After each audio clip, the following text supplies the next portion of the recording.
Pulsar N160 का सबसे बड़ा कंपटीशन है टीवीएस के अपाचे RTR 160 4V के साथ, क्योंकि 160 सीसी सेगमेंट में टीवीएस के अपाचे RTR 160 4V सबसे ज्यादा पावरफुल मशीन है और बाइक के अंदर फीचर्स सबसे अच्छे हैं। लेकिन अब बजाज की पल्सर N160 भी आ चुकी है, जिसके अंदर बजाज ने फीचर्स काफी अच्छे दे दिए हैं। तो ऐसे में अब इन दोनों बाइक्स में से कौन सी बाइक परचेज करनी चाहिए, इन दोनों में से कौन सी बाइक बेटर रहेगी, इसके बारे में इस वीडियो में हम बात करेंगे।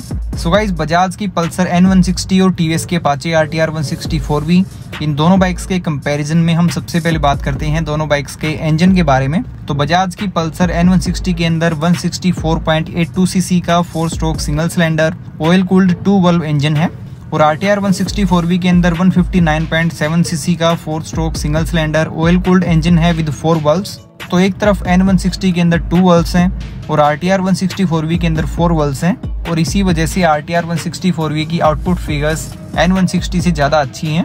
लेकिन गाइज, पल्सर N160 का सबसे बेस्ट पार्ट ये है कि इस बाइक की मैक्सिमम पावर आउटपुट और टॉर्क आउटपुट लो आरपीएम पे ही मिल जाती है और दोनों बाइक्स के अंदर 5 स्पीड ट्रांसमिशन है। सो इंजन के पॉइंट ऑफ व्यू से RTR 160 4V थोड़ी सी बेटर स्टैंड करती है, क्योंकि इस बाइक के अंदर 4 वाल्व इंजन है। लेकिन N160 की इंजन डिस्प्लेसमेंट थोड़ी सी ज़्यादा है। और दोनों बाइक्स की आउटपुट फिगर्स के बारे में अगर बात करें तो पल्सर N160 की मैक्सिमम पावर है 16 PS एट 8750 RPM।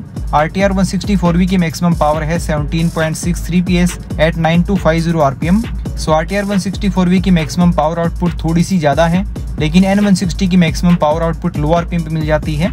N160 की मैक्सिमम टॉर्क आउटपुट है 14.65 न्यूटन मीटर एट 6750 RPM और RTR 160 4V की मैक्सिमम टॉर्क आउटपुट है 14.73 न्यूटन मीटर एट 7250 RPM। सो दोनों बाइक्स की टॉर्क आउटपुट ऑलमोस्ट सेम है, लेकिन पल्सर N160 की टॉर्क आउटपुट थोड़े से लो आरपीएम पे मिल जाती है। सो गाइस, परफॉर्मेंस के पॉइंट ऑफ व्यू से अगर देखा जाए तो बजाज की पल्सर N160 थोड़ी सी पीछे रहेगी, क्योंकि RTR 160 4V के अंदर थोड़ा सा एडवांटेज है 4 वाल्व्स होने का, जिसकी वजह से बाइक की मैक्सिमम पावर आउटपुट थोड़ी सी ज़्यादा है और टॉप एंड परफॉर्मेंस के मामले में RTR 160 4V विनर रहेगी। लेकिन भाई, बजाज ये क्लेम करती है कि पल्सर N160 की मिड एंड परफॉर्मेंस सेगमेंट में सबसे बेस्ट है और प्रैक्टिकली वो हमें देखने को भी मिलेगी, क्योंकि बाइक की आउटपुट फिगर्स थोड़े से लो आरपीएम पे मिल जाती है और यही इस बाइक का एक एडवांटेज रहेगा। सो परफॉर्मेंस के पॉइंट ऑफ व्यू से बजाज की पल्सर N160 ज़्यादा पीछे नहीं रहेगी और बिल्कुल परफॉर्मेंस के पॉइंट ऑफ व्यू से RTR 160 4V को ये बाइक अच्छा टफ कंपटीशन देगी।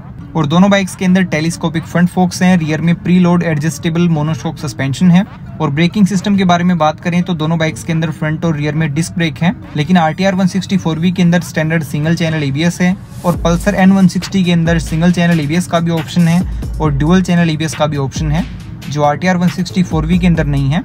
दोनों बाइक्स के टायर्स के बारे में अगर बात करें तो N160 के अंदर 100/80 सेक्शन का फ्रंट टायर है, 130/70 सेक्शन का रियर टायर है और RTR 160 4V के अंदर 90/90 सेक्शन का फ्रंट टायर है, 110/80 सेक्शन का रियर टायर है।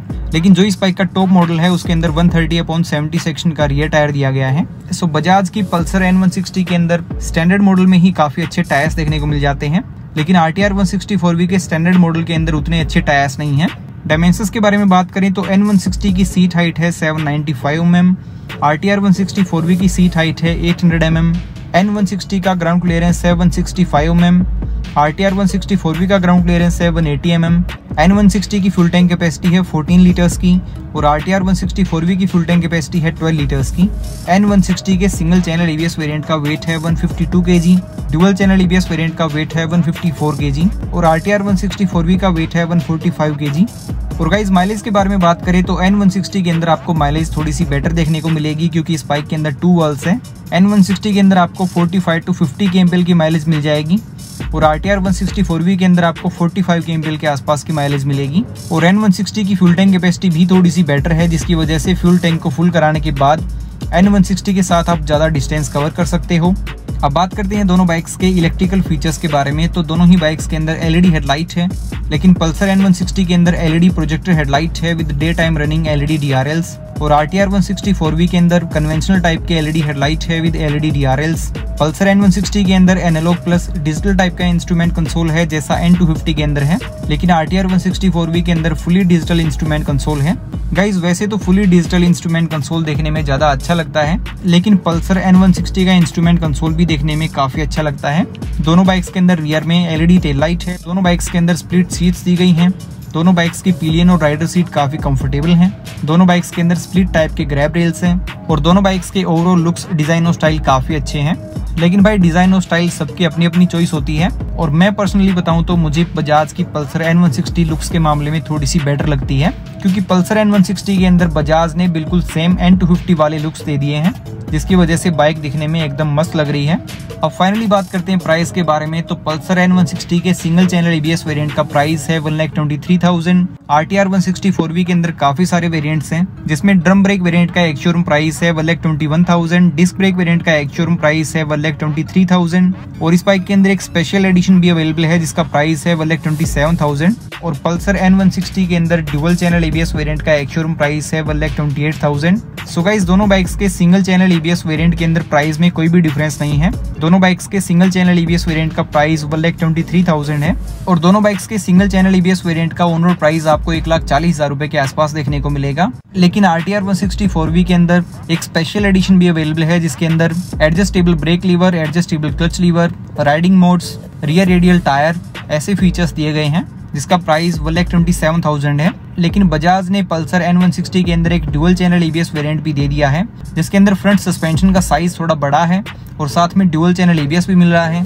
और डुअल टोन कलर कॉम्बिनेशन के साथ काफी अच्छा ब्लैक कलर भी देखने को मिलेगा। सो गाइस, अब आपकी प्रायोरिटी भी डिपेंड करता है कि आपको इन दोनों में से कौन सी बाइक परचेज करनी चाहिए। देखो यार, लुक्स, डिजाइन और स्टाइल की तो सबकी अपनी अपनी चॉइस होती है, लेकिन अगर आपकी प्रायोरिटी है माइलेज तो फिर आपको पल्सर N160 के साथ जाना चाहिए। लेकिन अगर आपकी प्रायोरिटी है top and performance, top speed, तो फिर आपको RTR 160/4V के साथ जाना चाहिए। और साथ ही अगर आपकी प्रायोरिटी है डुअल चैनल ABS तो फिर आपको पल्सर N160 के साथ जाना चाहिए। लेकिन गाइस, इसमें कोई भी डाउट नहीं है कि बजाज की पल्सर N160 TVS के अपाचे RTR 160/4V को काफी अच्छा टफ कंपटीशन देने वाली है और इसी वजह से RTR 160/4V की सेल्स पे काफी फर्क पड़ने वाला है। सो गाइस, ये था इन दोनों बाइक्स का डिटेल्ड कंपैरिजन। इन दोनों बाइक्स में से आपको कौन सी बाइक बेटर लगती है, आपके अकॉर्डिंग इन दोनों बाइक्स में से कौन सी बाइक बेटर है, ये आप कमेंट बॉक्स में जरूर बताना। और इन दोनों में से अगर आप कोई बाइक परचेज करने वाले हो तो भी आप बता सकते हो। तो भाई, इस वीडियो में इतना ही। आई होप ये वीडियो आपको पसंद आई होगी। कुछ भी इस वीडियो में आपको अच्छा लगा हो तो लाइक जरूर कर देना। चैनल को सब्सक्राइब नहीं कर रखा है तो सब्सक्राइब कर सकते हो। मिलते हैं अगली वीडियो में। Till then, ride safe, drive safe.